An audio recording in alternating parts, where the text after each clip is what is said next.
19, Mark Bowen and Matt Covey. Mark Bowen and Matt Covey, take the center, please.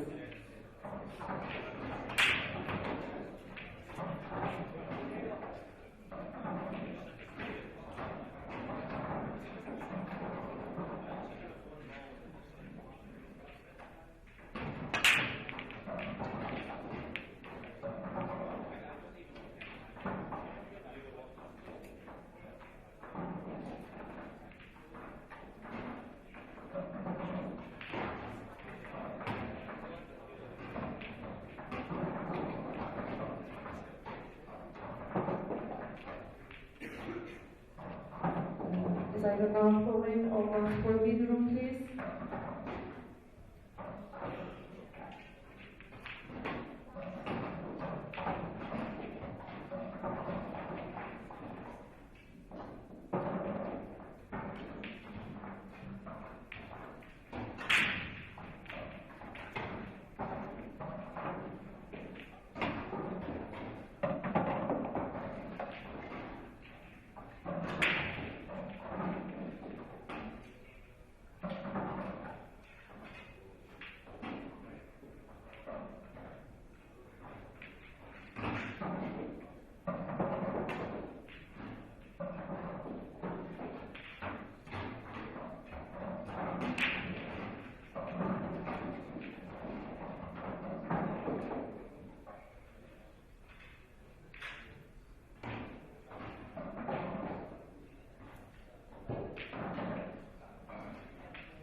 Morning everyone, welcome to the Hilton Doubletree here in Coventry for the final day's action of the Riley's European Amateur and Professional events.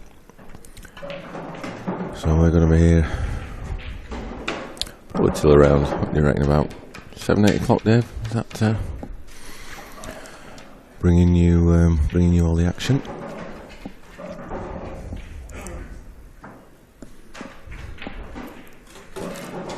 Certainly not 7-3, is it?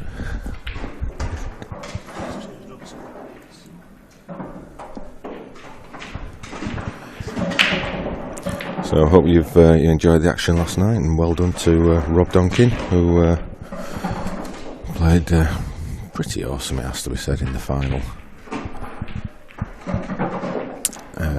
Absolutely fully deserved the victory. Pretty clinical, apart from one sort of pot he missed. That certainly wasn't a gimme. He was rock solid, and unlucky to Andy Lucas. Just didn't turn up. I mean, he never got into the match. His break didn't really let him. Four dry breaks out of 5. I mean, it's going to be tough to win anything with those sort of stats. So I'm sure he'll live to fight another day.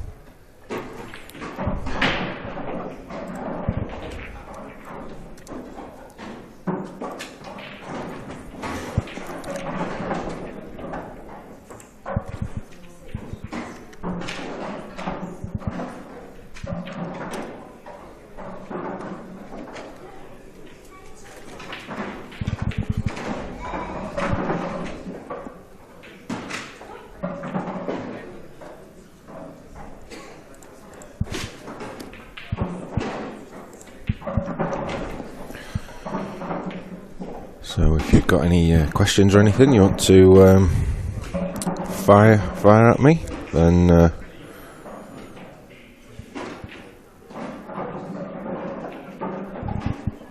ask away. I'll do my very best. If you're thinking about entering the tour next year, then all the details are online.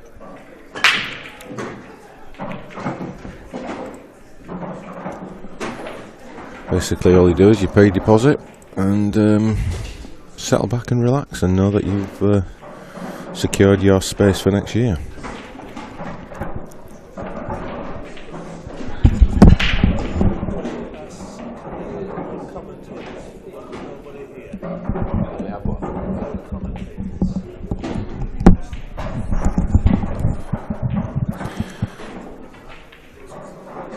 So one question that's been asked is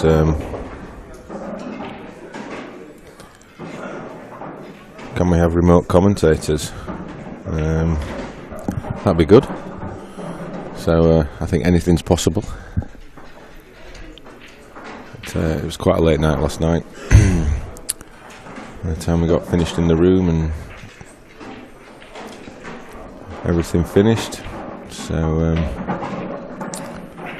apologies, it's been a couple of hours with no commentary, but we'll just try and make up for it now until the final ball is potted. So we will be focusing mainly on the pro event, but depending on how the matches go in terms of timings, we'll see what we can show in terms of the amateur. We will try to show the amateur final tonight, but again, it'll just depend on how the tournament flows. We have to be packed up and out by certain times, so whilst the matches are on, we have to do a lot of packing up in the background. But if it is physically possible and Dave can keep his eyes open, then we'll definitely bring you that.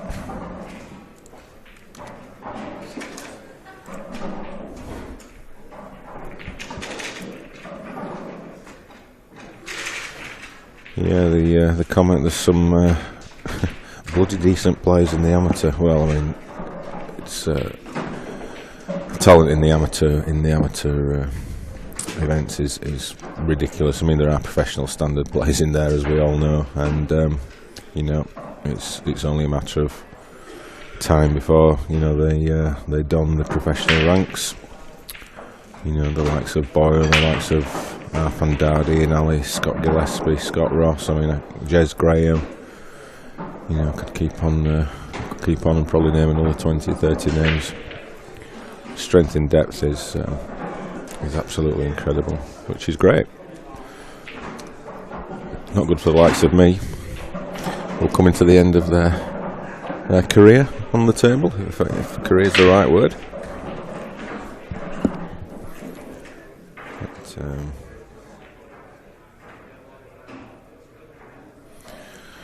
Yeah, I mean, there is a process to go through to become professional. You know, you've got to. We all know Mark Boyle is you know, one of the best players in the world, but you know, you can't just come into IPA events as a professional. You've got to go through the process, and that is to get into the top 16 in the amateur rankings.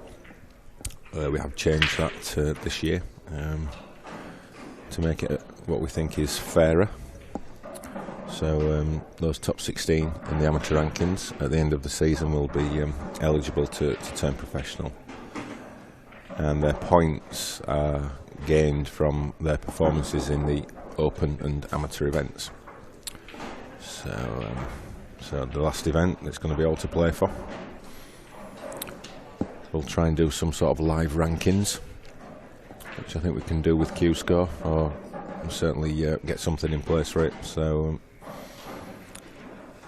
we'll be able to see the drama unfold of who secures their places in the top 16.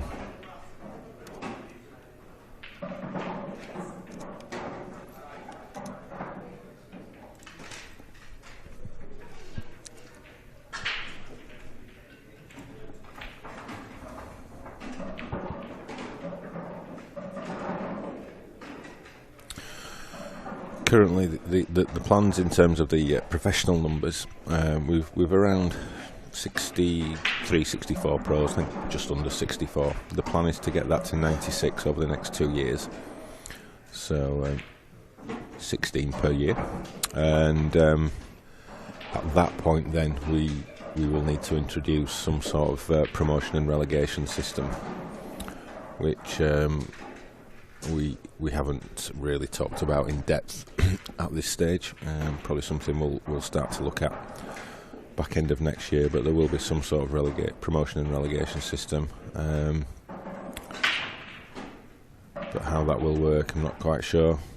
So what I like to look at is see what other sports do, and see if we can pick the best bits from what they do, and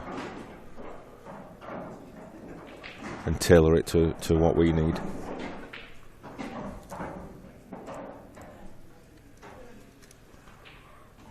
But I suspect it'll be something around, you know, bottom 16, or play off against the 16 amateurs. I really don't know. Things can change very quickly. So if a big sponsor came on board, for example, it would change the dynamics again. So as things are, it will be some sort of promotion and relegation system.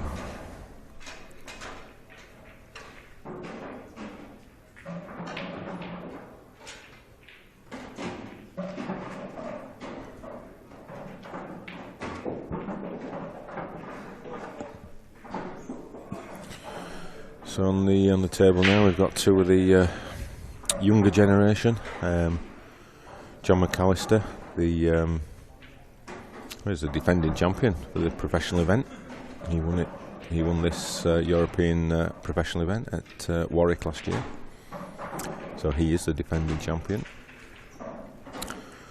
And he's playing Luke Sanjis, who's one of those players who maybe goes a little bit under the radar, but very, very talented, and has made some major moves up the rankings in the last 2 years. So I'm pretty certain we're going to see see him in the winner's circle in the coming months and years. Great talent from Wales. And John McAllister, he showed his pedigree last year. Played superb to beat Craig Marsh, who'd already won the Open event last year, and then beat Liam Dunster in the final. So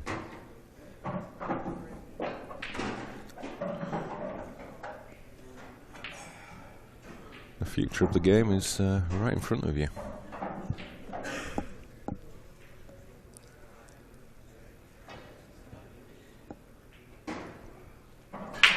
So Mark Searley's saying some of the amateur players are better than the pros. Why are they not pros? Well, as I sort of alluded to, you can't just become a professional. You've got to go through the process, and you've got to qualify and earn the right to become professional. Just because you're a big name or you've won events elsewhere, that doesn't entitle you to professional status. So you have to go through the process.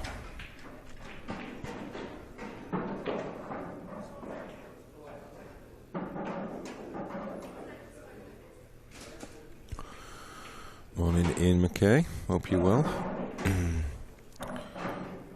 Hope you're enjoying your Blackball down in Plymouth.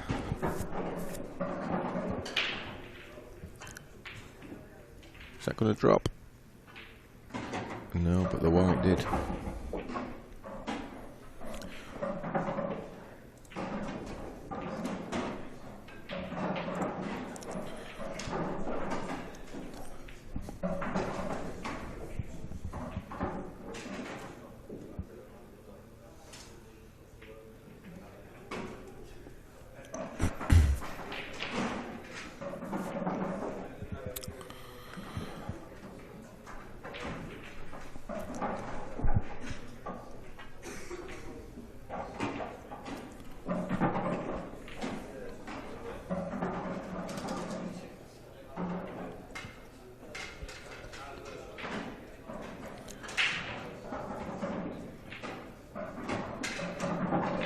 Yes, Sanjay certainly is king of the haircuts. Not sure if he has a different haircut for each tour.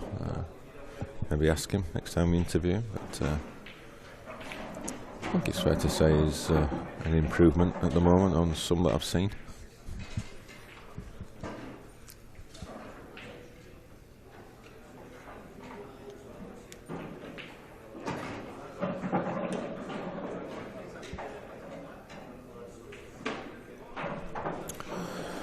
Is there a fear that current pros that are relegated to amateur status that they will drop off the tour completely? Well, there's always that potential for any player. Some will, no doubt, and no doubt some will fight to get back. So I don't think it's a fear. It's a reality, People play on the tour for a whole host of different reasons. Some to get to the pro ranks, some just to experience the event. A whole host of reasons. So certainly not a fear. Because for everyone that drops off, there will be two more wanting to take the place.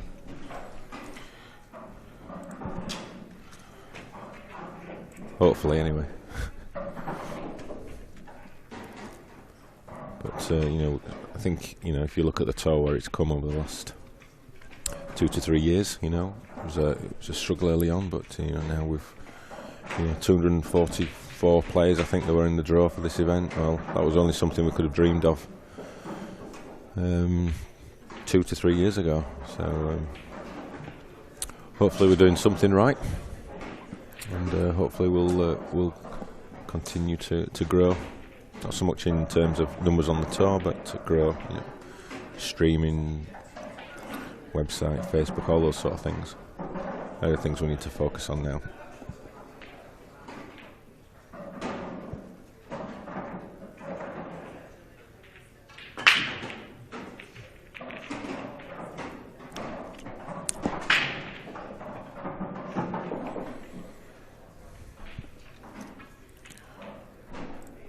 A great break from John there.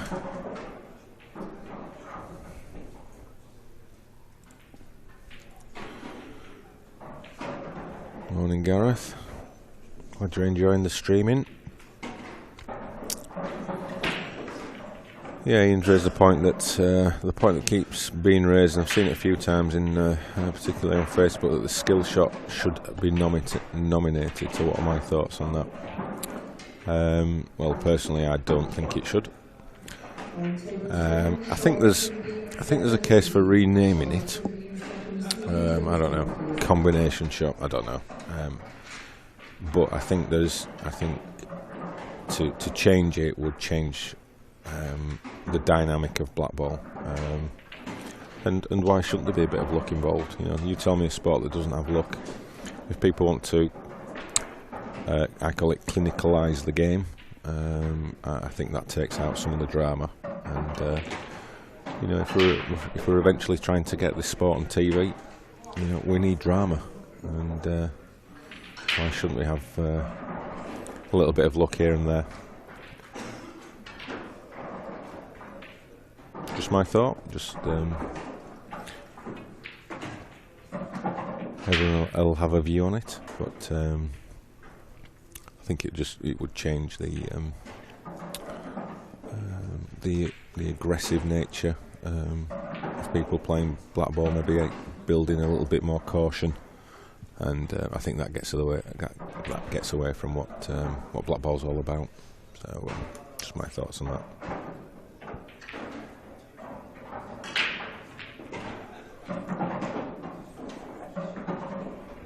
It encourages creativity. I think that's what it does.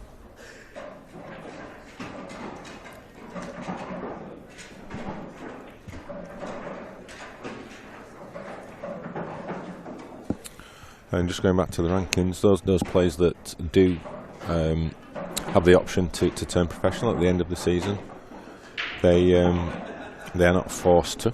It is their choice whether they want to accept professional status or not. So yeah, they could still stay amateur, but you know, if you really come in on the tour, I think most people are wanting to play against the best players, and you know, you're going to do that more in the professional ranks. And as things do get bigger and better, hopefully in the next few years, it will be the professional game that benefits. So why would you not want to be put yourself in the best position possible? So we all know about the corals thing that we announced last year, and unfortunately hasn't come off. But if it had done, that would have been the professionals that would have benefited from all those new events. So again, it all comes down to the individual, and you know, what their rationale is for playing on the IPA.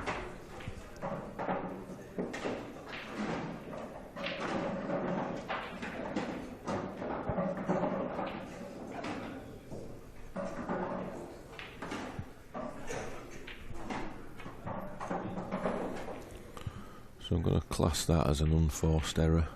Is it an unforced error when he didn't leave himself a shot on the black? Would you class that as an unforced error? Yeah. We're going to be quite harsh, but consistent.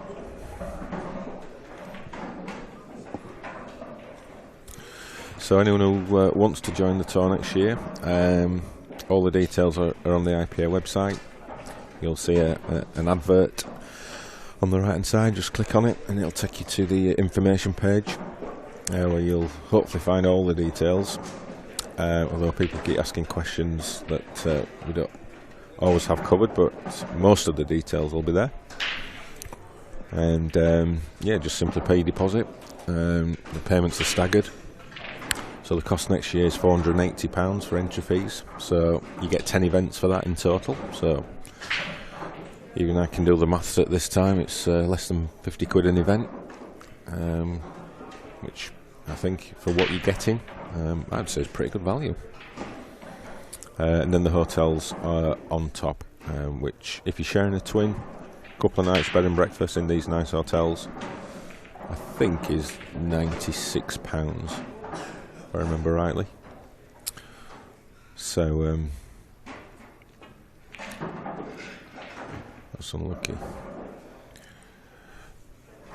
So yeah, there is a cost involved, but fortunately these things don't happen for free, do they, Dave? Definitely not for free.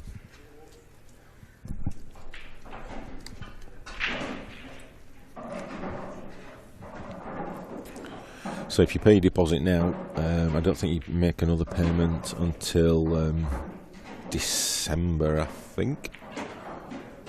So plenty of time. I think the deposit's £150. I think I'm confidently going to say that we'll fill the tour next year, based on what's happened, particularly this year. Well, this year has been building on the previous year. So if you want to get your spot, I think my advice will be to secure it as quick as possible. Don't leave it to chance, because all the current players, they'll probably all start to secure their spots over the next 4 or 5 weeks. So you need to get in before that mad rush goes on, because once they do, it will be full, and that will be that for another year. So if you love your pool, you want to give yourself a challenge, then what have you got to lose? And as well, what we try to do is we try to create events. So yes, the pool is important, but it's also about what goes on outside of that as well. So it's very sociable events. You know, everyone's chatting with each other. You meet new people, chat with people who you've never spoken with before, and yeah, really great atmosphere, I think, at the events. And I think that's one of the big pluses about what we've tried to do. It's like a big family.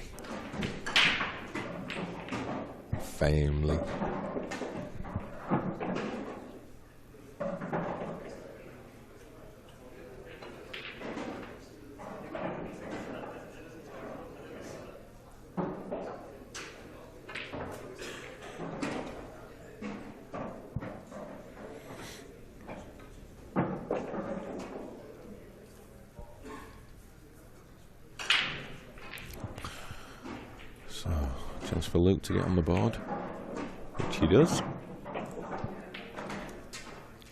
Nice clearance.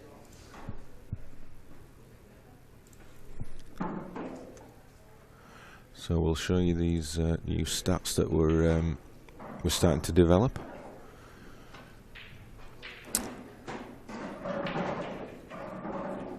So we can see there that John McAllister's had 2 breaks, and he's potted from both, so he's 100% on that. 1 break and dish, 1 missed pot, 1 unforced error, which was an error on a positional shot. And we can see from Luke, he's 1 dry, 1 pot, a couple of missed pots, so hence the 3-1 scoreline to John McAllister.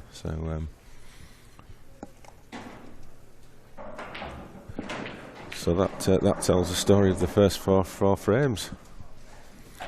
So this is novel. I'm joined in the commentary box by our chief tournament director, the man who makes all this event happen as smoothly as possible, Mr. Paul Bebb. Morning, Paul. Morning, Kevin. Nice to see you up and early. Not early enough for some. Yeah, so tell us about this event. It's been, 240 players, 20 tables. How do you make it all run so smoothly? It's tough. It's a tough fit. Where there's a will, there's a way. We'll soon get round it and make sure the event goes as smooth as it can go. Well, I think it's been pretty smooth from what I've seen, and everyone seems to have enjoyed themselves. And yeah, we had a couple of late matches on the Friday, but that's what pool players do, isn't it? They don't mind playing. That's right. Playing late. There's many events around the country that play till very, very late hours of the morning. Yeah, and you've been at most of them. Can you tell? Okay. Are we getting a little bit of a comeback from Luke Sandys? Yeah, they're still early in the match. It was 3-0, 3-1, and apart from the break from Luke.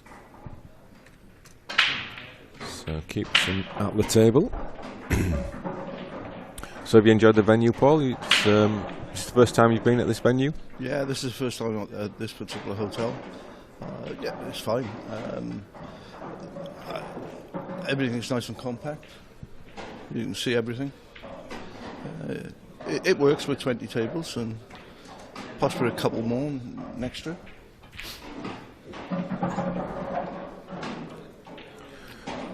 What do you think the most important thing is to running a smooth tournament from your perspective? What are the key things that you need to have in place? It's being prepared for each session of matches, making sure everything's ready. Result sheets and whatever's needed has to be done usually an hour before. And when the session's due to start, it's straight off, everybody gets on the table within a couple of minutes. Yeah, preparation. All in the prep. All in the prep. That's a lot of the prep. The setting up that we did Thursday midnight, and what people don't see, and like you say, the secret of a good success is all done at that point in time, really, isn't it? And then for the first matches every morning, we prep in our result sheets the night before. As you know, on Thursday, I was still early. I was at 4:15. I think I left after printing the first couple of sessions, ready for the morning start. Yeah. Yeah, so setting up the top table and all the computers and the screens and everything else. It's a big old job, isn't it? Yep, I think everything other than the lights were done by around 4:30. So. Yeah, tremendous effort by the team. Tremendous effort, and we have got a great team, haven't we, Paul? Yeah, and we're all friendly. Everyone gets on well with each other. Yeah, everyone's here for the right reasons to further the game of pool. Yeah, to make us bigger, better. And it truly is a team effort. And people who are prepared to put the extra mile in and go over and above the call of duty to make these events happen. I mean, it's just great to be a part of, really. Yeah, it's enjoyable as well. We know it's hard work, late nights, early mornings, but it's enjoyable. If you've been around the pool scene like we have for 3 or 4 years. Yeah. I think it's about 40 for me now. Yeah. And you just love the atmosphere, love the vibes that we get with the pool players, Yeah. And we do get some positive feedback as well, don't we? Amongst yeah. amongst people talking about hotel rooms. But yeah, that's really appreciated as well, isn't it, when the players feedback. Plus as well, it helps us improve as well. Yeah, the constructive criticism is always welcome.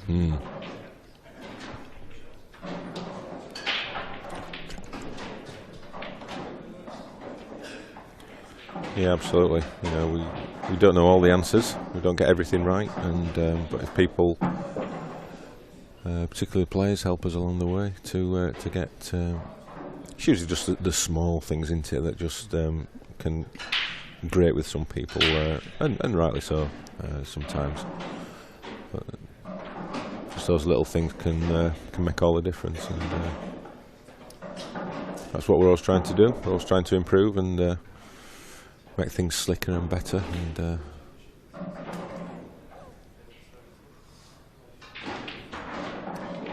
long may it continue. I think what I was going to say then. you thought I'd fallen asleep. So, if you're here, Paul, who's holding the fort? I'm my assistant. I've got the luxury of an assistant Tom director at the moment, Bronwyn Ward. Yeah.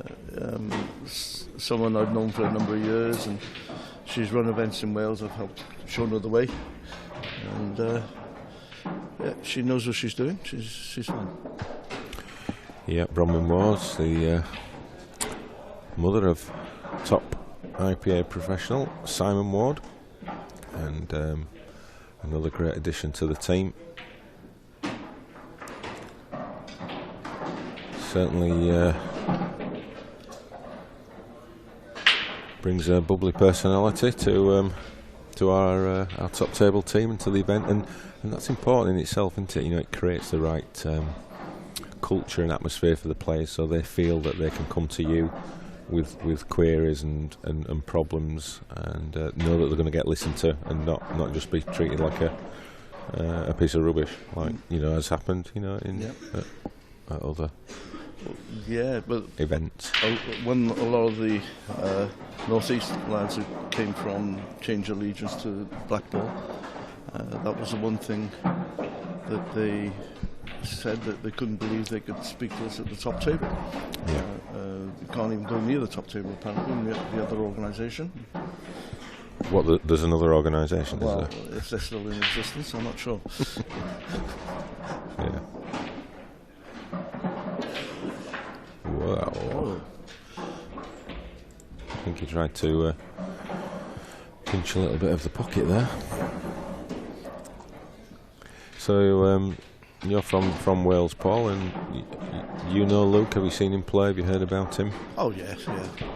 All the lads on the tour, yeah, known for a long time. You know, play regularly in Wales. Certainly a talent.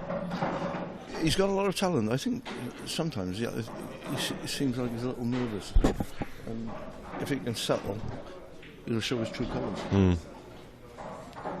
You know, I think he wouldn't think twice normally, just getting down and bashing these in. But I don't know if he's overthinking or. But he's certainly capable, well capable. Is there something in the water in Wales then that keeps producing all these top players? What's the secret? I think in any particular region, that once you get a couple of good players, all the players around them improve, and we got quite a strong contingent of Welsh lads who we see each other regularly and practice, so they certainly improve. Yeah, the strength in depth obviously helps with people like, you know, Christian Phillips opening his club in Neath, and yeah, Shooters in Neath. It's a nice little club. Yeah. And has every table has got the Strawn 861 cloth. He's certainly promoting what we feel is our cloth, the IPA. And they're promoting the image in that part of Wales. Yep. So hopefully Christian will have a long, successful career with his club. Yep. Love a money match or two, don't they? Those boys. Yeah, it seems to be a regular occurrence down in Nice. Tough shot here for John. Oh, he's nailed it.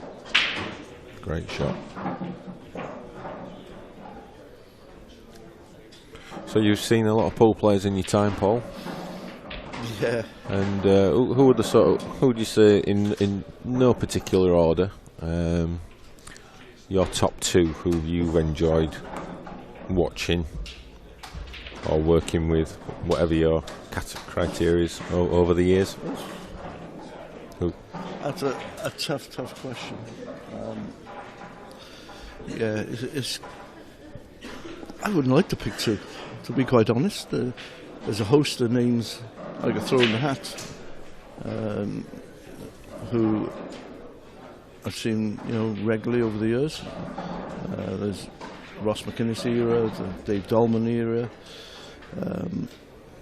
The Welsh lad everyone knows is Rob McKenna. He was a nice player, wasn't he, Rob McKenna? Nice player. Yeah, he's got his own limo business now. He does a lot of ferrying film stars from set to set. I think he looks after the crew and the cast of Stella, the programme star Stella. Yeah. He came to the Cardiff event, I think, didn't he? Yeah, he popped in to see us in Cardiff. Yeah. Oh, Luke. Yeah, Rob actually started playing his full career was in not my team, the team we had in Cardiff called Rogers. Right. That was a strong team for a local league. I think in 23 years we won the top division 21 times. Steady? Yeah, it was a pretty strong team. To keep the same team together for 23 years is some... There were a few changes. One excellent addition, he lived in Cardiff for 10 years, was Scotsman Pat Holtz, and he played for us for 10 years. He knew us and from international tournaments, and he married a Cardiff girl and came down to live in Cardiff.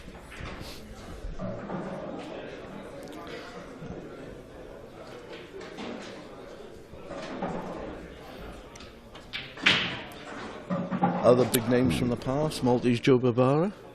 I don't even go back that far, Kev.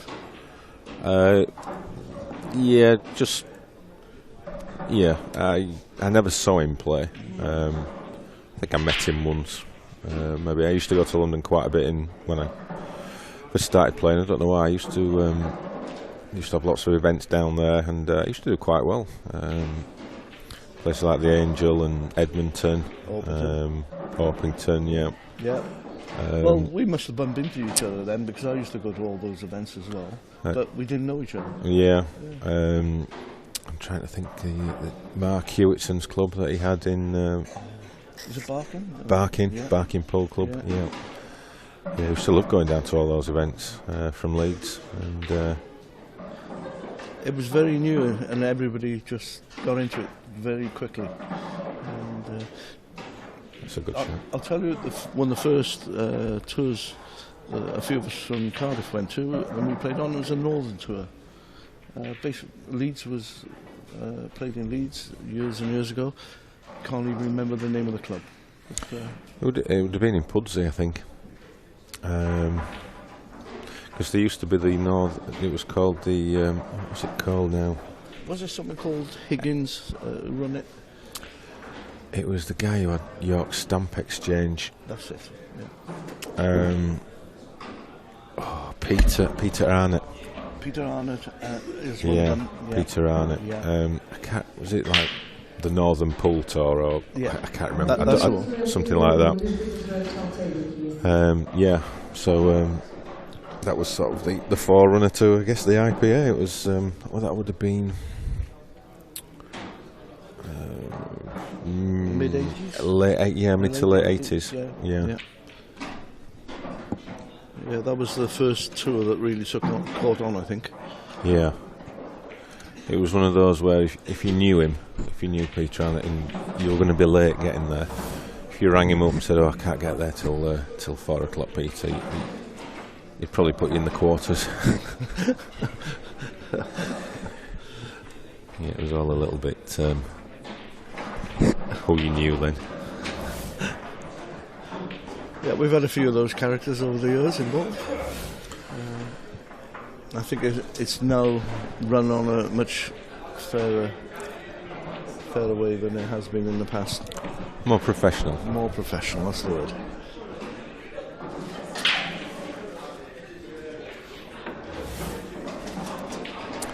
So Adam Kirk's saying about remote commentary. Is it possible? Well, anything's possible, Adam. So we'll have a look at that one. Certainly something to think about. But we are trying to establish a a commentary team as such. I don't know if Dan Rush is listening, but we need him to come back and he can organise it. But yeah, we're trying to build the bank of commentators, and Friday and Saturday it's usually not too bad. I think probably all the games bar one or two have had commentators. So that's something that we definitely need to look at, particularly with some of the other things that we've got planned. So yeah, I guess it'll be possible, but hopefully it won't be needed. Danny Jones saying about the cloth. It's been everyone has adapted. I think we're seeing that. We're seeing matches completed in record time. I mean, I don't know what the stats are on that, but you must be seeing that, Paul. You know, in terms of managing the tournament. You know, we give hour-and-a-half slots for these best of 13s, and the score sheet's coming back after 45 minutes in some instances. In some instances, yeah. There's still a couple of the slower players out there who will stretch it. What are you looking at me for? I couldn't say that, Kevin. Couldn't say that. Not on air, anyway. I mean, just, you know, the thing about the cloth is it wasn't changed just for change's sake, just to make us different. It was changed for a whole host of reasons, all for the betterment of the game in terms of image, playability, management. You know, all those aspects. It just ticked every box. And you know, whilst ever I'm at the helm, you know, we will use this cloth because I just think it is the best thing that has happened to our game. I think it's completely transformed it. That's right. I mean, once the players get used to it, they're all saying that it doesn't matter what part of the table you are, it plays the same. Yeah, I've heard that. You know, I think Mark Allen said it on the interview that we did at Bradford. You know, he paid tribute to how the condition and the levelness of the tables. He says every table plays exactly the same. You know, all level, and you know, part of that is to do with the cloth. That's right. It brings consistency. Yeah, there's many an instant where players say the table's not level, and it's only where the napper's raised and thrown the ball off course. And there's a lot of players out there who instantly blame the table not being level, which is not true in a lot of cases.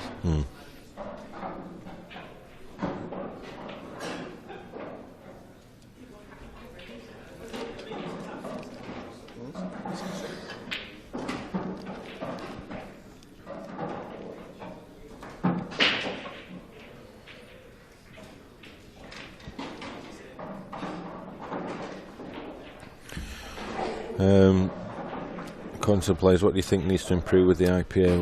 Well, there's still a long list of things we need to improve on all aspects, and not just the IPA as administrators, but also the players as well. You know, they've got to understand their roles in all of this and accept their responsibilities. You know, particularly around social media and that side of things.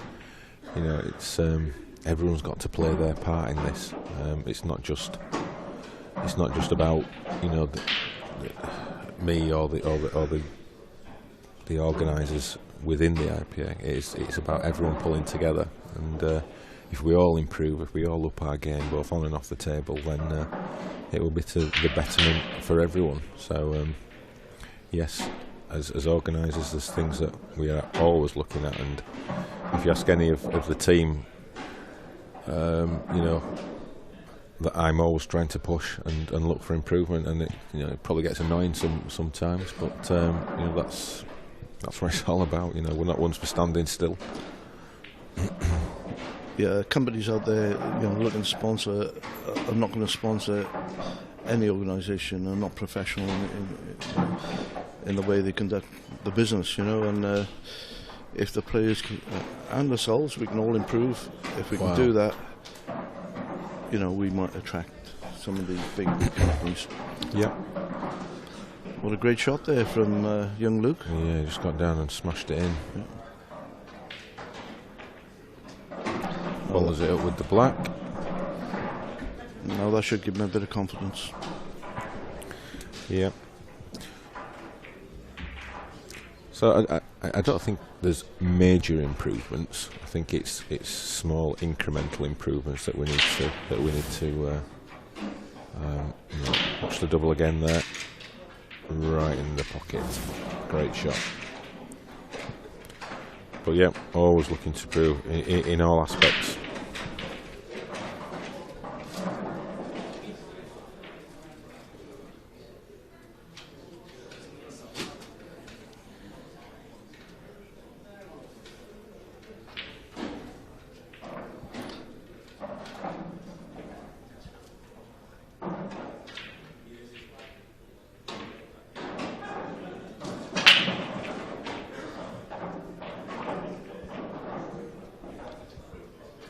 Oh, 2 reds hanging, a dry break.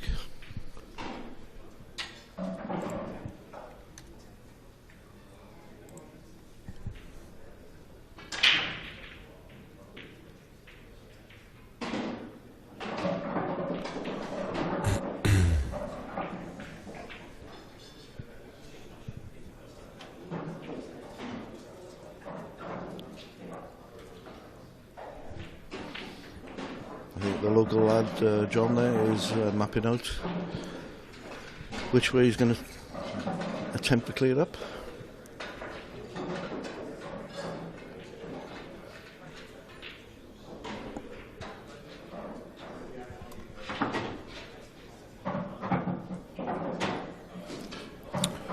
Saved him a shot.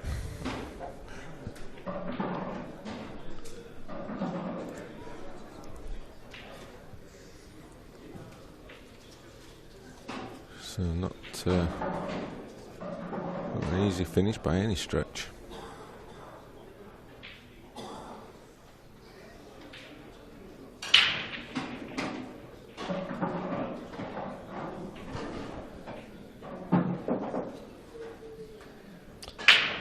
I think this is the key to the frame. If you can drop this one and get on his next red, it should be home and dry.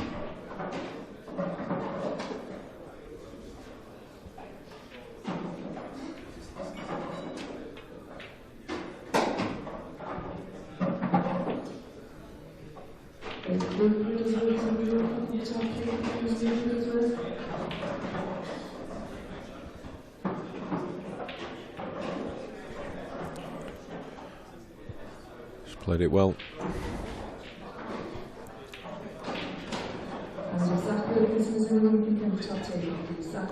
Came of age at this event last year, did John, and he won the pro event. Superb performance. To beat Craig Marshall was on fire. If you remember, he played an amazing combination shot in the deciding frame, which was yes, he had a good tournament. I remember watching, it was one of the few matches I got to watch, his semi-final against Luke Wilkes, and Luke's girlfriend was with him, and I've never seen someone shake so much. Watching Luke play. Yeah, got to the final, didn't he, Luke? Yeah.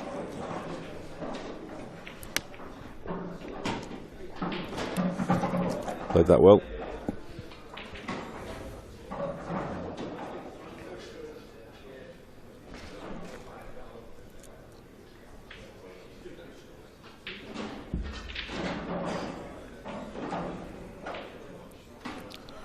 We'll try and keep you updated on some of the scores that's going on.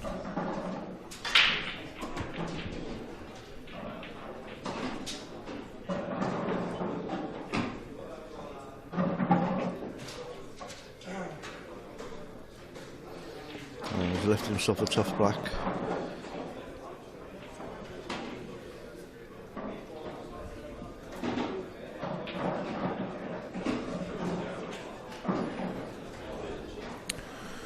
So Mark Farnsworth, he's been quiet this weekend. He had a bit of an early bath yesterday morning. in the Open, lost to Jordan Church. He's 4-3 down to another Welsh young kid, Curtis Lee. Ben Davis, another Welsh superstar. He's already through 8-2 against James Hannay. He plays the winner of that one, so I don't think it'll take a rocket scientist to say that if Farnsworth and Davis win, that would definitely be on the stream. Yeah, we'd consider that one. Neil Raybone, he's 6-0 up against another Welshman, Andrew Hughes. Yeah, he left too much of a hard shot there on the black, John. And now Luke has his chance. Craig Marsh, another Welshman. Yeah, he's through 8-2 against Nathan Bridges. Gareth Hibbert, 2016 world champion. He's 5-4 up against Josh Durant. Paul Harkness from Scotland. He's 5-1 up against Lee Ray. And Andy Lucas, last night's beaten finalist in the Open. He's 5-4 up against Clint Jansen. Life in the old dog yet. Next match on the stream after this is going to be Jason Rimington, and he's going to be taking on yet another Welshman, Zach Wilkinson. Is there anybody left in Wales this weekend? Are they all here? The pool clubs must be completely empty. So those matches, the 12 o'clock matches, some are already on. Oh no, they're not being called yet, they've just been allocated tables, so they're just about to get underway. Can we get them on early, Paul? I'll just run across and start shouting. Jordan Shepherd's got a walkover. Apparently Ben Rogers can't make the match.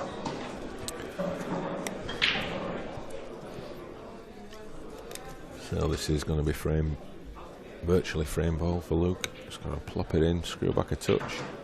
Yeah, played it nicely.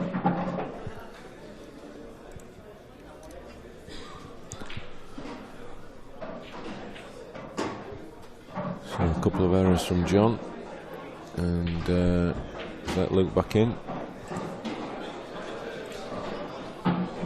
And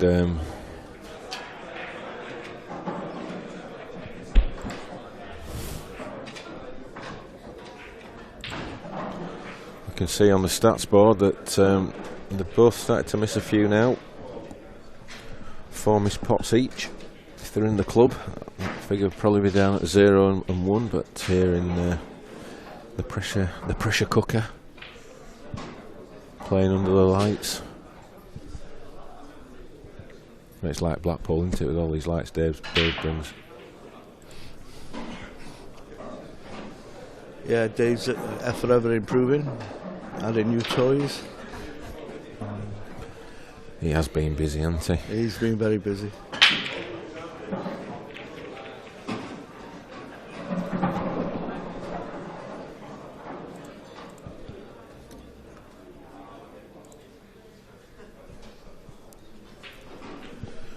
So John, that's a great break. He's potted 3 out of 4 breaks, so 75% pot success on the breaks, which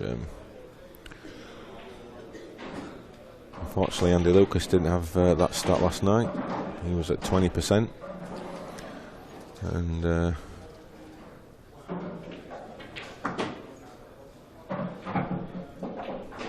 hence he didn't get into the match and lost the final. So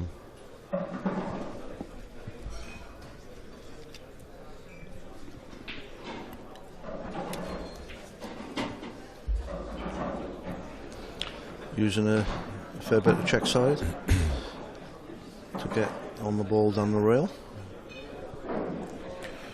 Yeah, we've seen some incredible shots that have been played. Thinking of some shots that Mark Boyle played last night, using check side and the grip that this cloth allows, that gives the players and allows them to play shots that otherwise they wouldn't have been able to play. It's weird. It's weird seeing it. try and get you some amateur scores in a minute.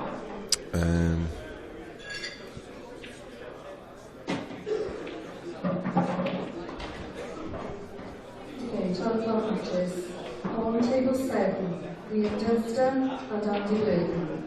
Liam Dunster and Andy Burton, table 7, please.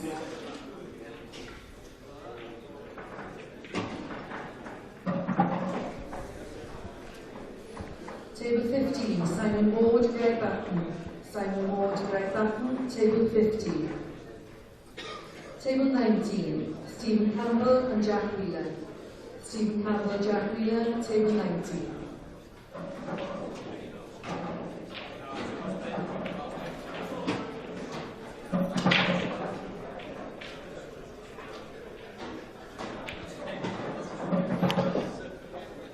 And that's a breaking dish then from John McAllister, extending his lead to 5 frames to 3.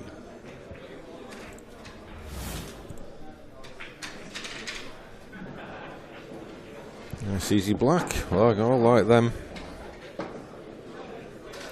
I used to get them in my heyday. So what's going on in the amateur event? So from this morning's matches, let's pick out some of the highlights. Corey Rees. Guess where he's from, Paul? Never would guess. Yeah, another Welshman. 7-2 over Craig Brown. Michael Howe, another Welshman. 7-6 over Dave McNamara. Scott Gillespie's through. Mark White. Stefan Ricidi. Mark Boyle was on the stream this morning. He came through 7-5. Got a bit close at the end. It was 6-2 and 6-5. But came through in the end. Michael Rhodes, Ian Alley. Table 17, Dave Whittaker, Andrew Herriot. Dave Whittaker, Andrew Herriot, table 17.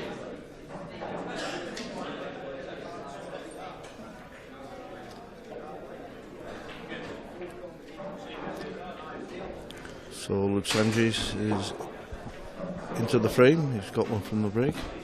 Table 4, Chris Keogh, Mark Hoy. Chris Keogh, Mark Hoy, table 4, please. And he chooses red balls. Table 8, Sam Mills and Mark Fleming.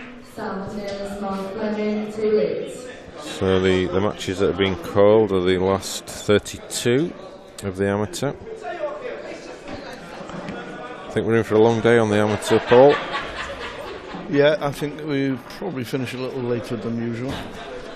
Don't say that when Dave's listening. Okay. How does midnight sound, Dave? He did have early night though, Friday. Right. Hey? Yeah. It was a late one last night, yeah, it was, yeah.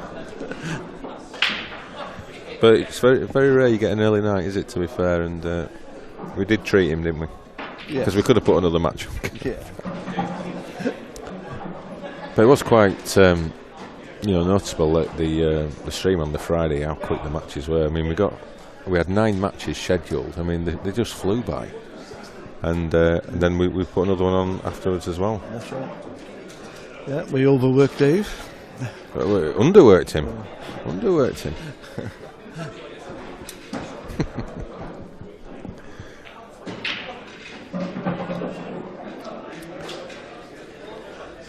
We can get a nice positional shot from the red along the rail.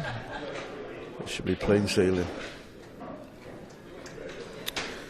So some tasty matches developing in the last 32s. We've got Michael Howe against Mark White. That's just getting underway now.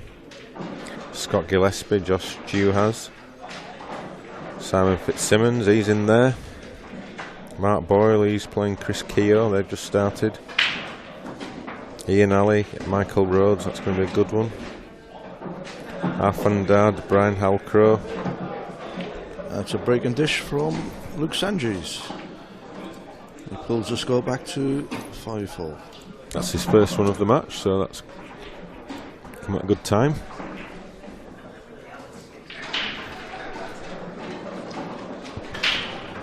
I'd like to give a mention to our event sponsors, Riley's. So just to thank them for their support. And if you, they're still the largest UK pool chain. We've got around about 27 clubs, I think. So check their website to see what the nearest one to you is. I know some are putting the Strachan 861 in. So you know, contact them, pressure them to get at least one table done in your local club. And you can practice on this and understand what all the fuss is about.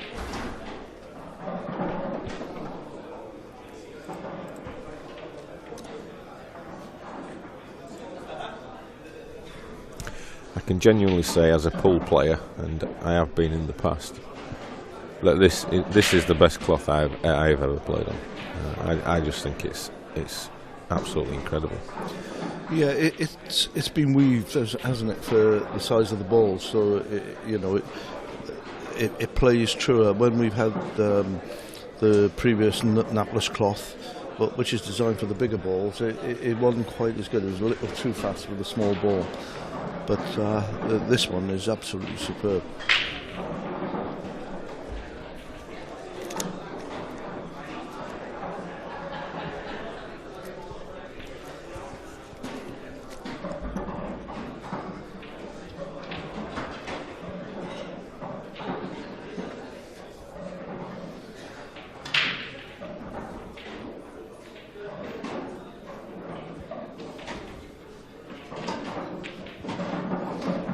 Nice long red from John.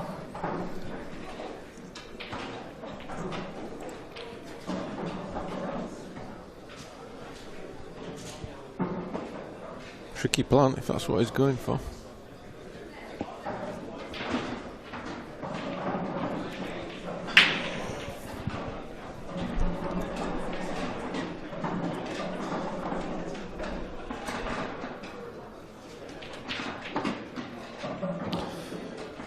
A bit too aggressive, that Kevin. I think he should have played that with the right pace.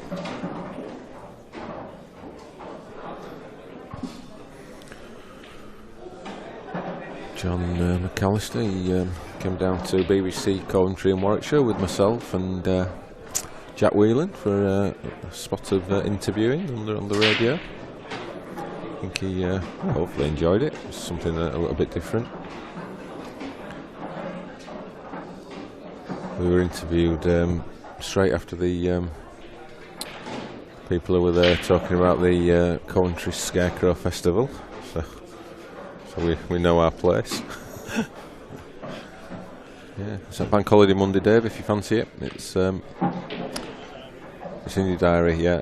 Scarecrow Festival, and it's non-stop action-packed fun day for everyone. Did they offer you a job, Kev? What are you trying to say? I don't think I've got the hair for to be a scarecrow. They can stick on some straw for you. Yeah, it was. We were there, and then there was some guy there who does a painting school, and he was teaching this bloke how he could learn to paint in an hour. What a shot! Oh, that's a great attempt. So yeah, it was. It was something a little bit weird, but all good.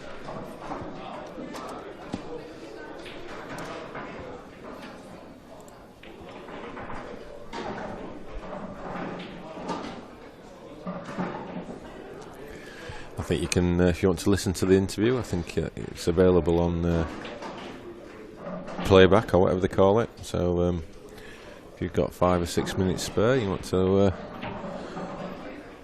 listen to what Jack Whelan's response was when she said, "So you're the world champion from 2015. That must be great. How does it feel?" And Jack says, "Yeah, it's good." So that's Jack, isn't it? So yeah, so that it's on BBC Coventry in Warwickshire. It was between 10 and 11 o'clock, Friday. So if you want to go have a listen to that, we might put a link up at some point when we get a chance.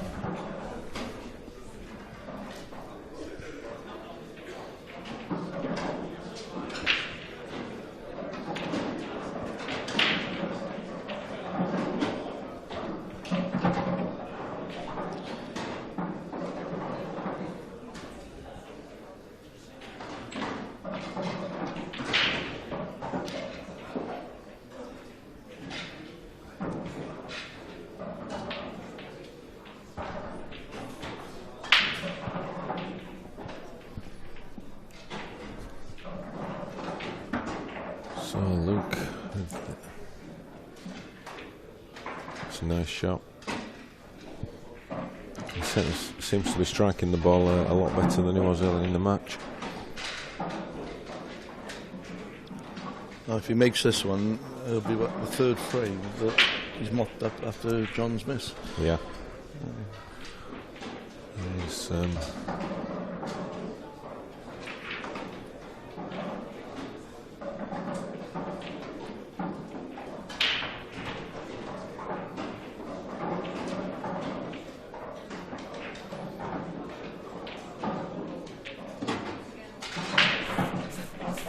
normally a very controlled play, John, very tight, very exact, but it just seems to just lost his focus a little bit. I don't know if it's the fact that he was 5-2 up and maybe thought, I'm just going to try and steamroller Luke, but it looks like it's going to go all the way now.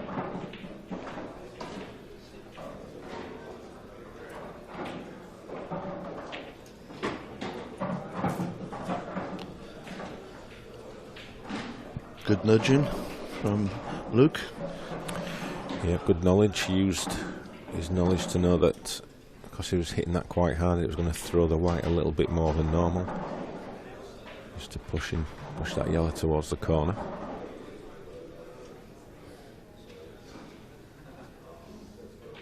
He doesn't want to be straight, really. Could have done with being probably 6 inches lower down.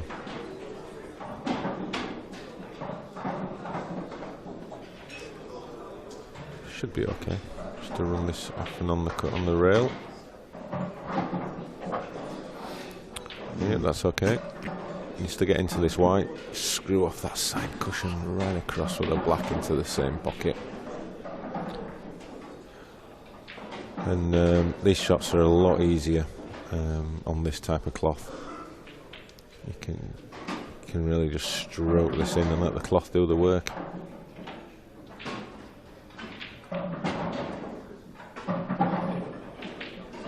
Oh, another inch and he'd have been perfect. But you see, you just stroke that in, and the cloth, the grip, just did the work for him.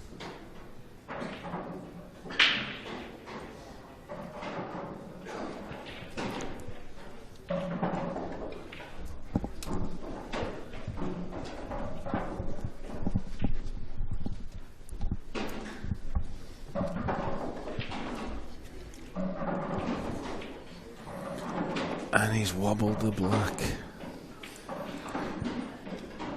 That wasn't anything to do with you sitting in the commentary box, was it, Andrew? Morning, Kev. Yeah, Luke was my conqueror on Friday. I let him off. Lost 8-6 to him.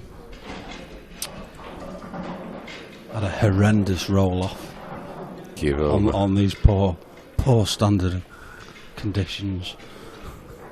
We've only had one roll off this year. Yeah, and that was me.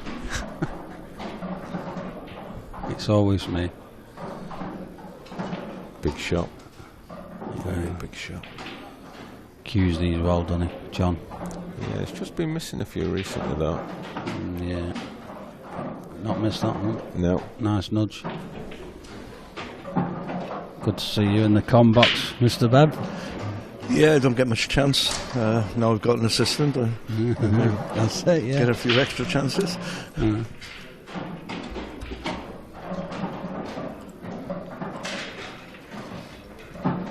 So, have we had any shocks today? Or any? Apart from Paul being in the commentary box, No, no, not yet. and the bacon being cold. And No, my bacon was okay. Mine. It must be you. I got there at the end. It's always me. No, the thing was, Andrew, you had that much on your plate. By the time you got to the bacon, it had gone cold. That's right. Yeah. Yeah. Just seen Clint Hansen taking the scoreboard to the top table, so that means Andy Lucas's weekend has come to an end. All right. Yeah. Yeah, he's had a good weekend, Andy. He was bitterly disappointed in that final. Bitterly disappointed. You know, the break just crucified him. Just never let him get into the match whatsoever. Yeah. Let's see if the Luke Sanchez break does anything. Yeah, made a few balls, but a bit sticky. He's got a ball there. He could crash into those that little cluster if he chooses to. I think he might be looking at it straight away. He's just looking at the angle there. You can see just on the breaks, he's 4 out of 6 for potting, 2 dry. Yeah, so he's got a nice angle here. He can just hopefully develop all 3 of these and maybe the black. If he catches the one next to the black on the low side, it should develop all of them.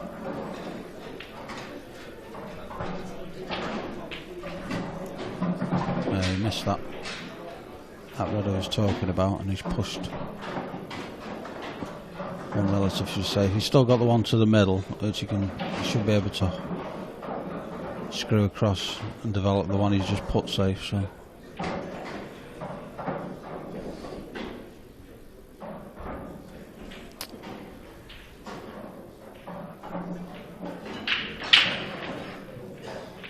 On table 13, Michael Rhodes, Ian Alley, please. Michael Rhodes, Ian Alley, table 13. On table 14, Matt Schofield and Jordan Rex. Matt Schofield and Jordan Rex, table 14. So he's playing that shot I was talking about. He's just having a look at the angle again, but he's going to try and screw this into the middle pocket and just nudge into the yellow just above his bad red.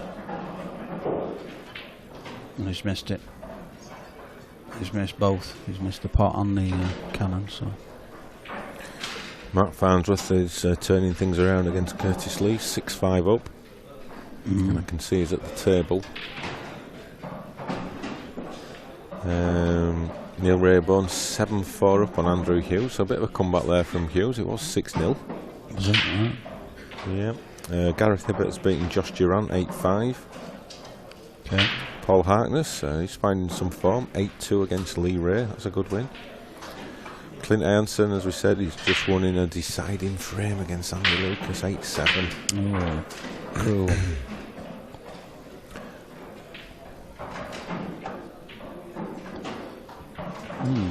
That's an interesting shot from. I don't know who this. I think he tried to fudge that red up, which I don't think he has done. I don't think he was trying to pot it because he didn't have anything to go out next. So.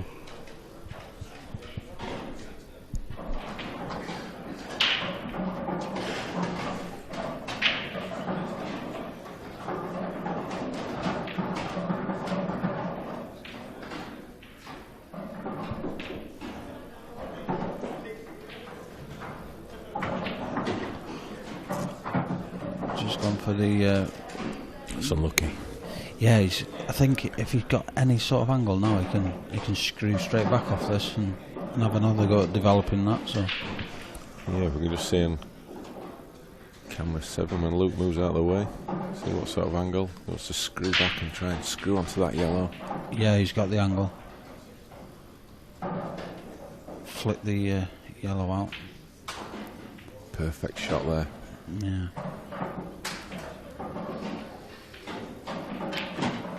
Played it well. Good shot. Very well.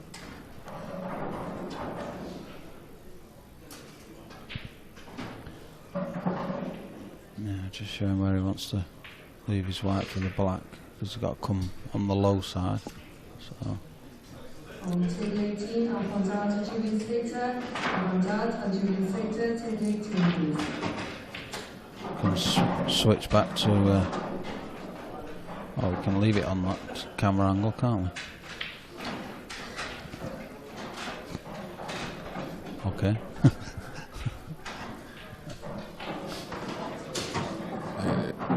Yeah, he's good there. Pretty good. On table 9. This has been a high quality finish. Just needs to finish the job off. Yeah. Which he does. Good shot. Break and dish there from Luke Sanjeev. No, that was John's mistake. yeah, John made a mistake. He tried to cover the middle bag and gave Luca A second chance. Yeah, gave him a second chance. So.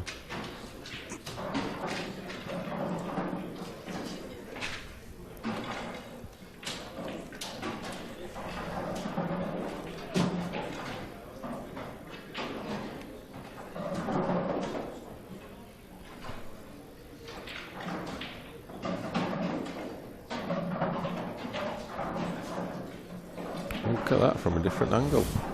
Yeah. Oh, I like that. Yeah. That was good, wasn't it? Yeah. Oh.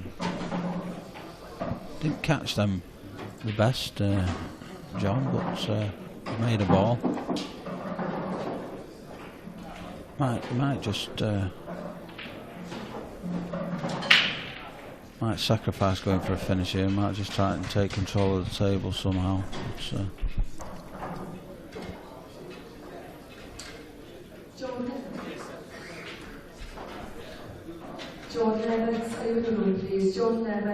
I tell you what, Paul, when Bronwyn's on that mic, it doesn't half boom around the room, does it? That voice. You trying to say she's loud? I can't hear myself think on here. I'll relay your comments to her shortly. Yeah. No, don't. Chicken. Yeah.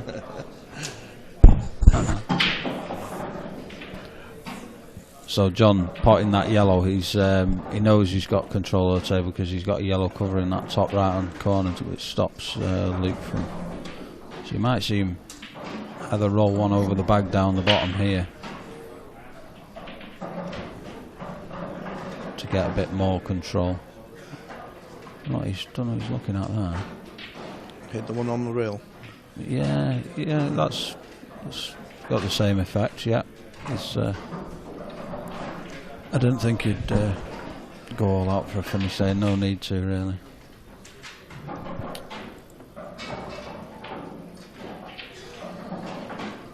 Look at that wavy flag. Love that wavy flag. It's like liquid, isn't it?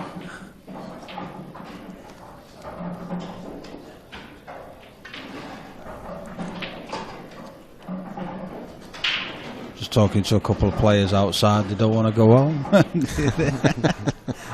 Trying to make excuses up on the phone to the missus.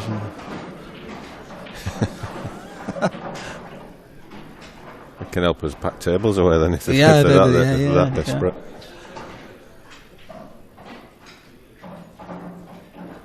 Yeah, he's in a strong position in this frame, John, now. Luke will do really well to get out of this. I think it has to be said though, isn't it? The atmosphere and the camaraderie of these events is second to none, isn't it? Definitely, yeah. I mean, as you know, Kev, I come to these tours on my own, and I don't feel like I'm on my own, you know. So, you know, these clutches of groups of players from different areas of the country, and obviously Ireland and Scotland, and they'll all stop and chat, you know. Haven't you forgot one country, Andrew? Well, yeah, there's that little one there on the. No, the Welsh boys, yeah, they are. Yeah, it's called God's Country. God's Country, right. Oh, there's just hills and coastline. Some stunning coastline as well. Yeah, there is. Yeah, I was down there not long ago, Paul. Had a little holiday down in Conwy. Took the kids to see the castle. Yeah, lovely. And they had a fell race. I don't know if you know about it. From coast to coast, or they go around the coastline. I think about 50 odd mile. This race was. That's like good. A double marathon, and there's people finishing it. And they spent something like 12 hours doing it. You know. That's hard graft. That is. Have you told them about the IPA tour? It's far easier. It's less energetic than that. Yeah.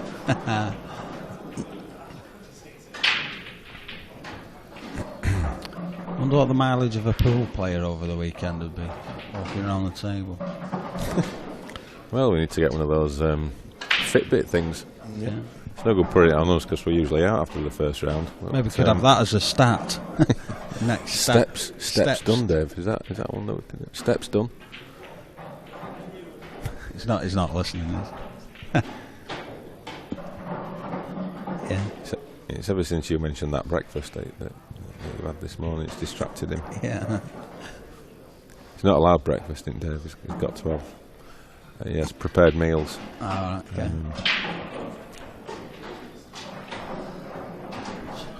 Luke just going to try and gain the control. Oh, too hard. Yeah, he did play it too hard. I thought he'd just play it gently. And I think you might see John tempted by these. He's only got one ball to develop. Yeah. It's not easy, but he's got options. Kev, you mentioned the Fitbit. How can that tell if you're walking or running? Because with Sheppy around the table, you don't need a different stat. I have absolutely no idea how they work, and I'm a bit dubious as to the stats that they give you. But yeah.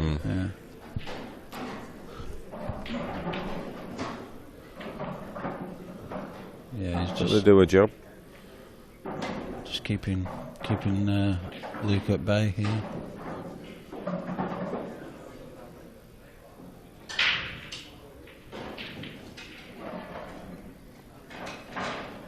I think John's just waiting for Luke to hang himself really here. I don't think he's going to rush into any finish while he's got one bad ball there. Because he knows if Luke does pinch this frame, then he might not see the table again.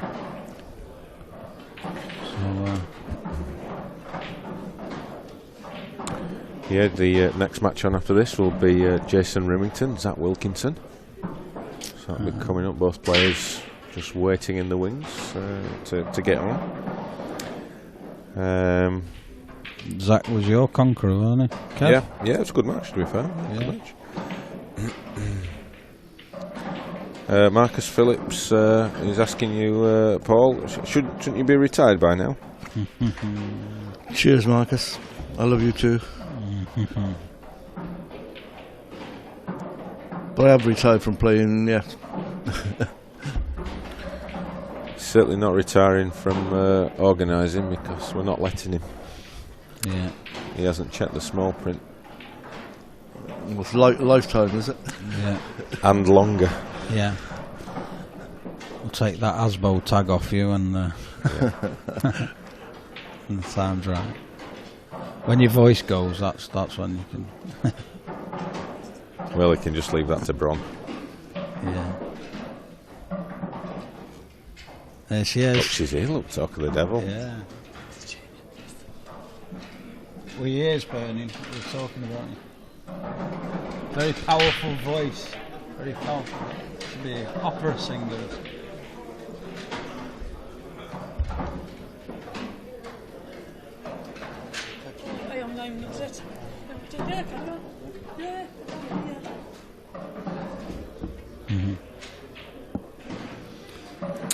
Yeah, I think the top match picks itself for the 1:30 session. Who's that one? Farnsworth and Davis. Oh right, yeah. Is that Ben Davis or Ben Rowland? Ben Davis. Oh. Is that why she just puts Ben, so you'll know who he is? Yeah. And you got Raybone or Hughes versus Marshy.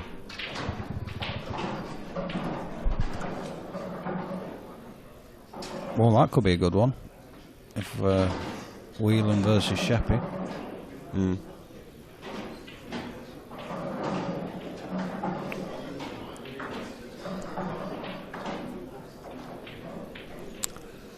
Yes, some tasty matches coming up.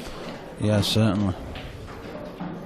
So, who you nailing your hat to on out of those remaining? Kevin, Paul?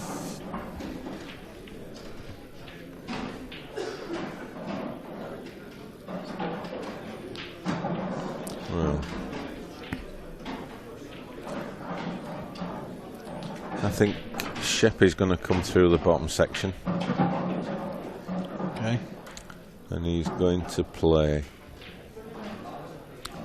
Ianson in the final. And he will win the final. Okay. What about yourself, Paul? Well, I fancy Ben Davis. Mark Farnsworth has not been on top form recently. We all know on top form he would be probably the first pick. Ben Davis has been practicing a fair bit, so and down the bottom half. No favouritism there, then. No favouritism, because I know how well Ben is playing. Yeah. Full time now, isn't he? He's, yeah, that's right. And on the bottom, who have we got? That's not come out too good. Somehow Luke's managed to fashion a chance in this. John was in a very commanding position and it's slipping away from him slowly here, so Luke's done really well to get himself back in. I'm going to say Liam Dunster. I think his time's going to come soon enough.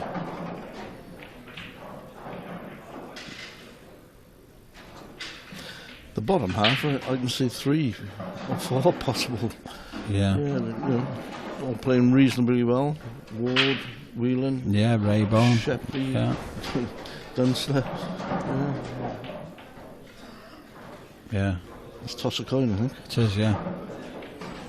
Well, that's it. It's a minefield, isn't it? I mean, how are you meant to pick a winner out of that lot?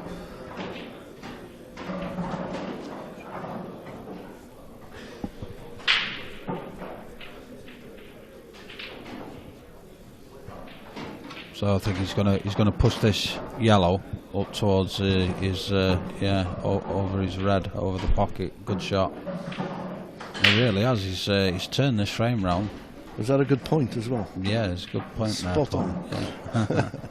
We both saw it, and if he can sneak the red just above the middle pocket up towards that other pocket, he's going to be in a really good. I think John's scratching his head, thinking, "How have I got in this position?" You push the red back across. Yeah, I think he's gonna. No, it's not. Oh, what a set of fudgers these two are. no, yeah. I thought this was the new age. Yeah. These young attacking kids. I think it's the importance of the frame, Kev. You know, it's getting down to the nitty gritty, and nobody wants to. Just a frame of hole. Yeah, that's it. That's why me and you are out with that attitude. Yeah.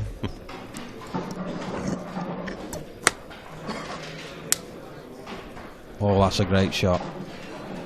That is a really good shot, because now he's forcing John to play the one he's looking at here, which could potentially develop Luke's only bad ball, apart from the black, but the black can be doubled.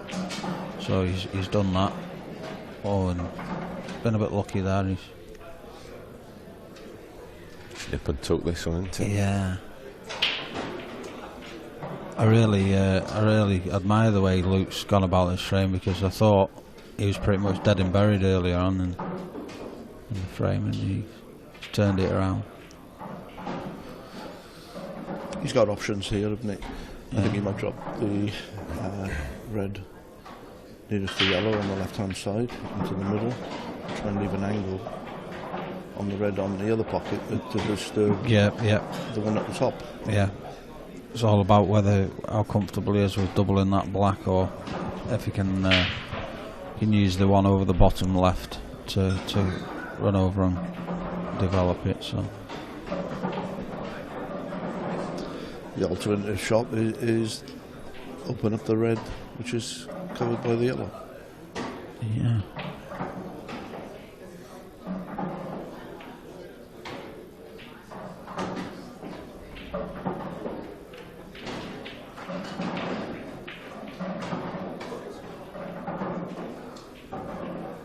Do you still have a game in your local pub or club, Paul, or you're not? Or just very rarely. Yeah. I play in a couple of the works tournaments. Yeah. So you still have a bash now. Yeah.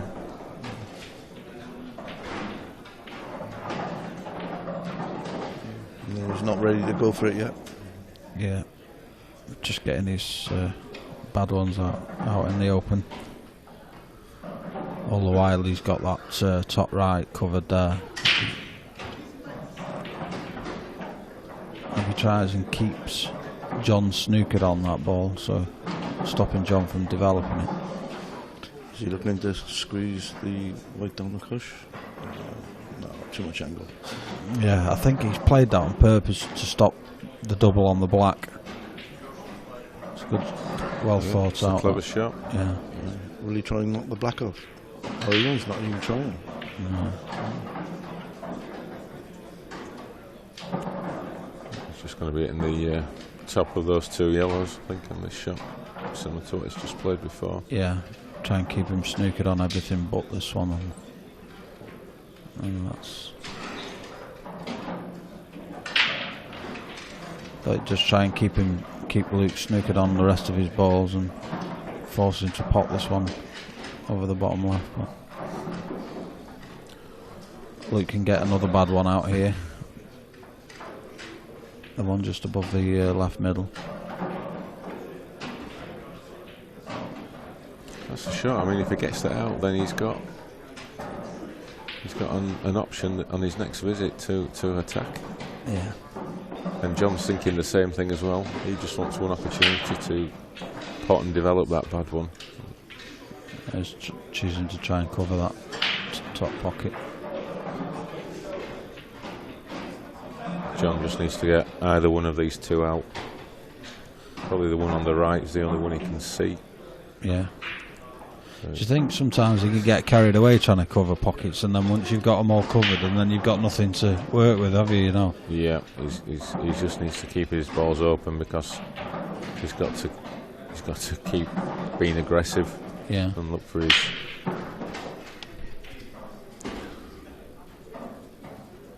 So that when he does get an opportunity to go for the finish.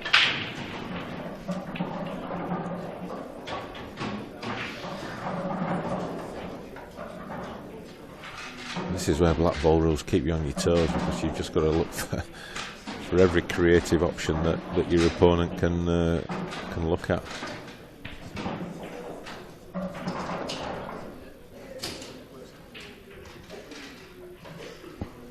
I wonder if he'll try playing this red into middle and crashing into sort of around the black area, or is he just going to push it down the table? Yeah, he's just planted that one. I think he might be having a dabble here.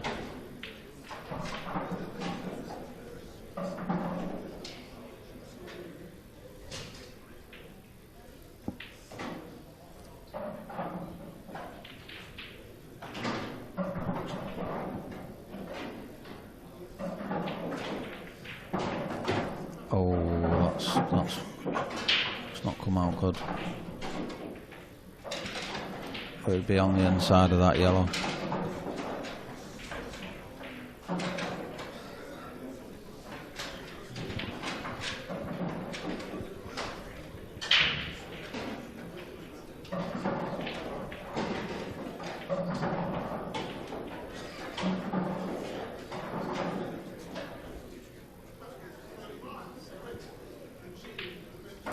Definitely one for the future, isn't he, Luke? He's a kid, really. Got many years left in him. What area of God's country is Luke from? Newport area. Is it Newport? Right? Yeah. Yeah, it's about 10 or 12 miles from Cardiff. Right.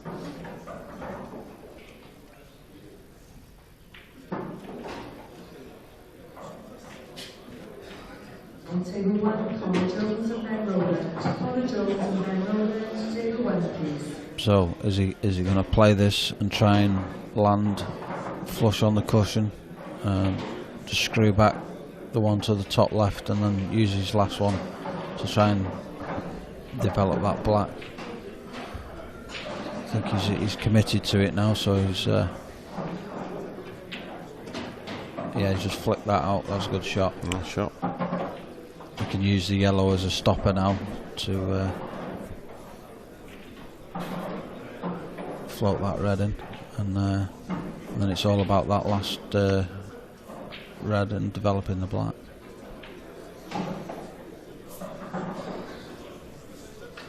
Just a delicate little shot here. Yeah, uses the yellow. Keeps the angle. I think he'll try and move it. Yeah, even yeah. if he misses black, he'll hit yellow, so he'll leave himself something. Yeah, he's just looking at the. Doesn't want to hit the yellow really first. He'll be unlucky to not at least have a double. Yeah, yeah.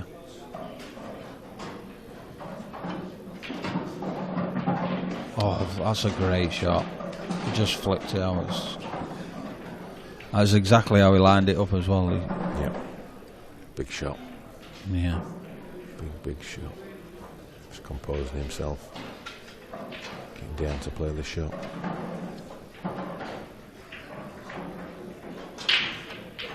What a great finish. Absolutely nailed it. What a turnaround as well in that frame from start to finish. Like you say, he played a good tactical frame and then took the difficult finish out. Just watch that shot again. Yeah. As you said, Andrew, exactly where he lined up. Yeah. Yeah, to miss the yellow and flick the black out on its own. Got both the white and black out into open play. And he's got the break now to take the lead and put himself on the hill, so could have been a massive turning point in this match.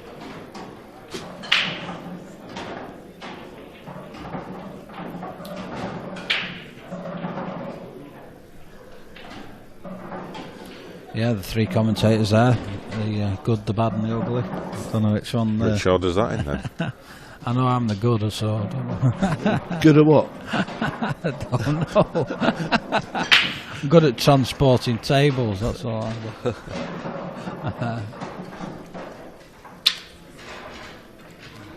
Not the time for a dry break. I know, look at those reds as well. He absolutely creamed that break, and John's got a nice easy starter. He's Can just hold on that yellow. Going to be licking his lips looking at these. Yeah. Hold on the yellow for the red to the left centre.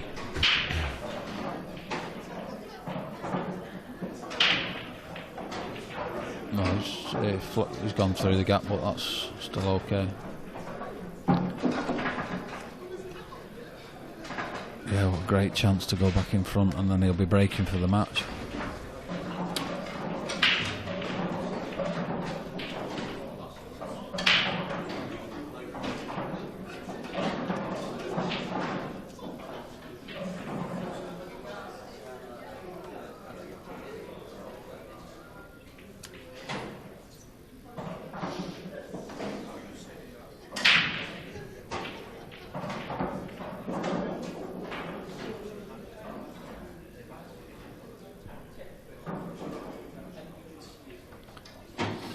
Just taking out these couple in the top half of the table first. and finishes work at the bottom end where the black is. I noticed both of these players play left-handed. Have we ever done a survey how many left-hand players we got?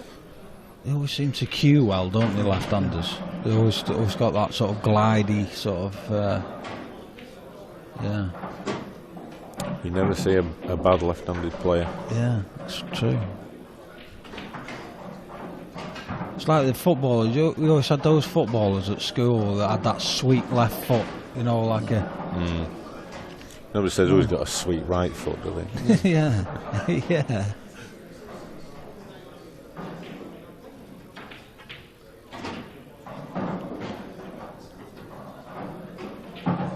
Just needs to be a little bit careful with this one. Yeah.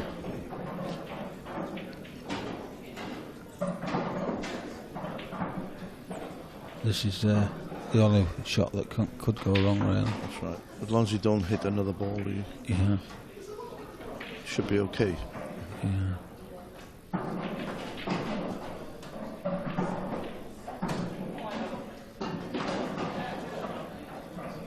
You could leave a plant, but I think he'd like to just punch this white into the black, just to nudge it over a couple of inches. Yeah. Yeah, that's perfect. I think so. I think the black's just travelled far enough for him to get past. And then I think if he can get past, he'll be using the black again. Yeah. Just as a...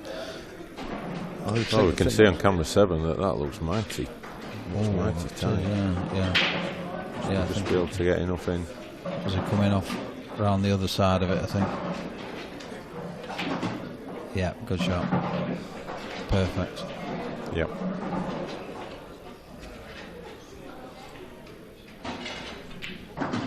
So all that hard work of Luke's has just been undone by a dry break, and that might be his last shot of the match. That break.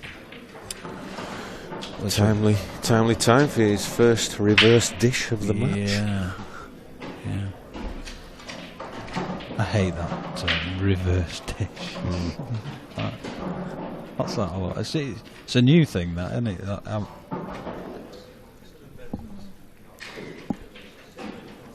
Apparently I invented it. And how did you? Well, I've seen it float about on social media, you know, when they're talking about cash games and whatnot, the reverse dish, but...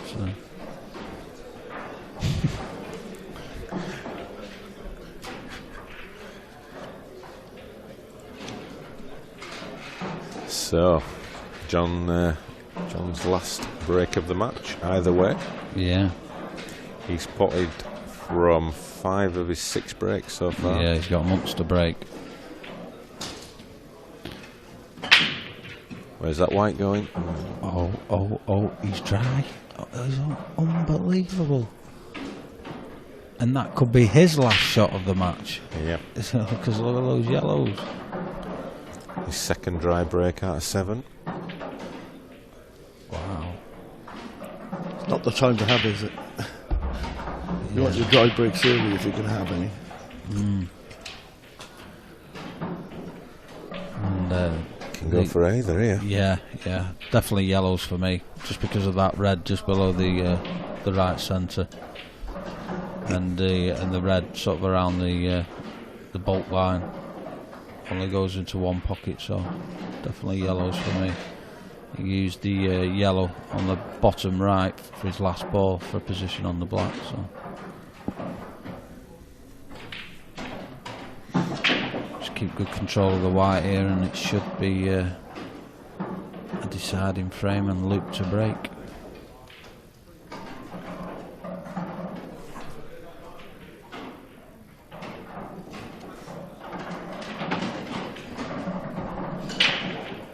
Yeah, just stun this into the opposite middle.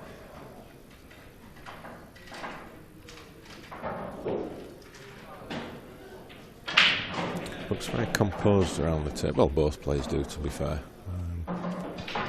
Very composed around the table. Call it staying in the moment. Yeah, I think if he can get onto that Does that yellow pass to the bottom left? The one sort of. I think that's his last ball going in the middle. Do you think? I think if it goes now, he can play it now. Just screw back up for the red into the Yellow. The yellow into the opposite middle, and then he's got that yellow to the bottom corner, which perfect for the black to the left middle. So.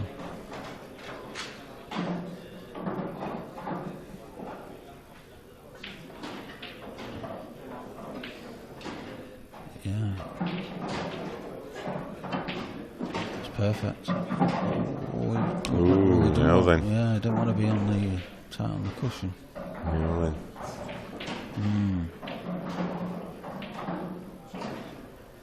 He could have played that a bit more positively and took it off 2 rails and come back out. I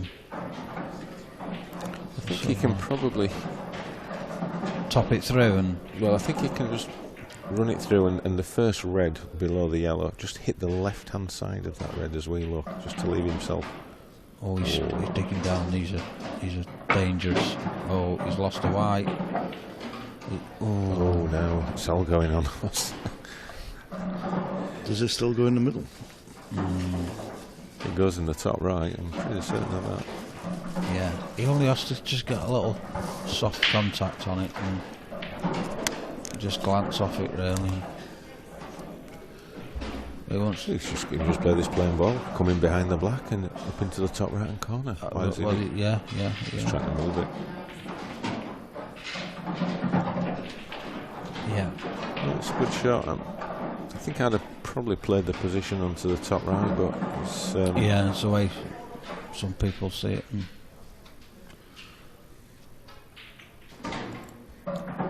So is he going to follow John's reverse dish with his own dish in reverse?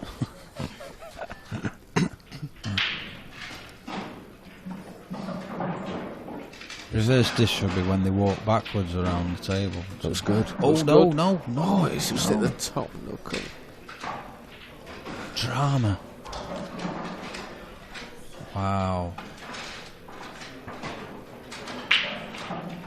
And could that be Luke's last visit of this year's European Pro event? Just watch that again. It looked in there and well, it had probably gone in on a nap because the nap would have pulled it in, but on this cloth it just goes straight. Yeah. That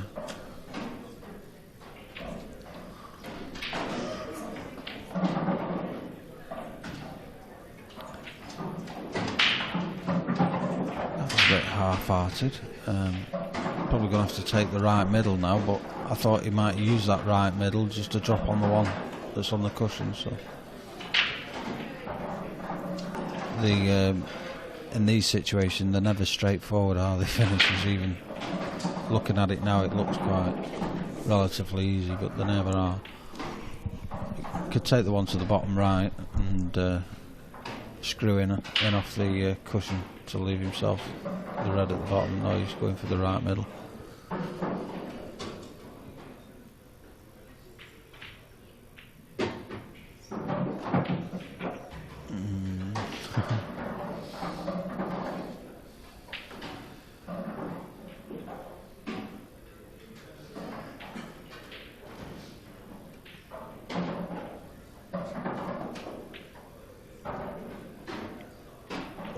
Do you think there's going to be another twist? Is there going to be another twist in this frame?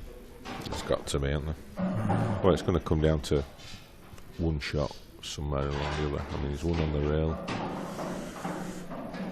Yeah, that one on the rail doesn't double, so he's either got to develop it or... that's a nice shot. That's his developing shot now. Yeah, Very got good the shot. angle, perfect angle. Very good shot. Yeah, and he doesn't have to crash into it, he can just roll into it and it'll just nudge the red over the right middle. Guaranteed to be on the other one of the middle. Oh, that's a great shot. Perfect. Yeah. It looks... the curtain's drawing in for Luke.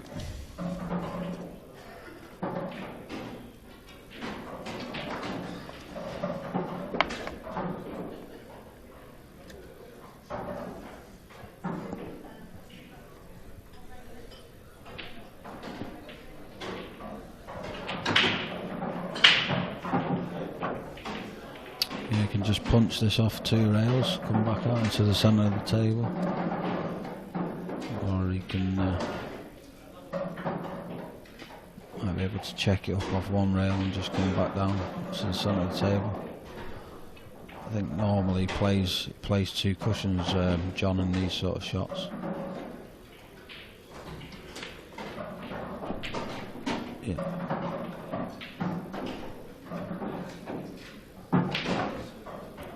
And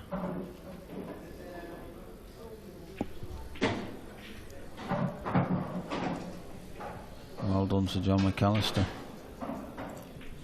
Books his place in the last 16, is that, Kev? Yep. So a great match. Well done to John McAllister. He lives to fight on. Lucky Luke Sanjis. Yeah, and he's John's booked his place against in the last 16 against Gareth Hibbert. It was all about this shot. Yeah, lovely shot.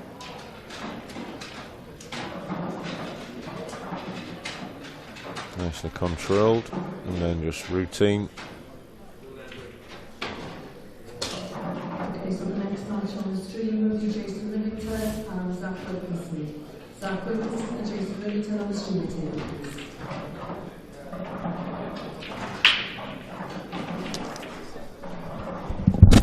She's just called out Zach. Zach Wilkinson, right? yeah, Jason Livington, yeah. So do the stats tell the story? No, that's after. Pretty even on the pots from the break in the end.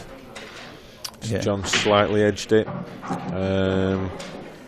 Missed pots column probably tells the story, maybe early on in the match.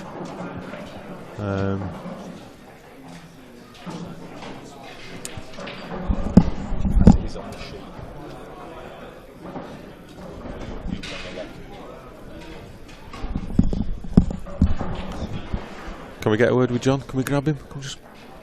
John. Right.